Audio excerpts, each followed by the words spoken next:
यदि किञ्चिदपिदन्तरुचि कौमुदी हरति दरति मीरमति घोरं हे प्रिये वदसि यदि किञ्चिदपि स्फुरदधरसि धवे तव वदन चन्द्रमा स्फुरदधरसि धवे तव वदन चन्द्रमा रोचयति लोचन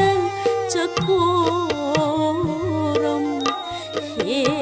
प्रिये चारुशीले मुञ्च मयि मानमनिदानं सपदि मदनानलो दहति मम मानसं देहि मुखकमल मधुपानं देहि मुखकमल मधुपानं हे प्रिये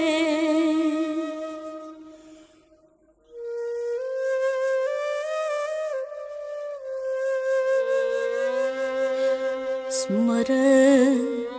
गरलखन्दनं मम शिरसि मन्दनं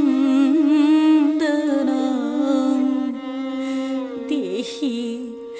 पदपल्लव मुदार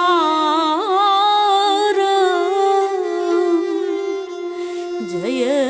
राधे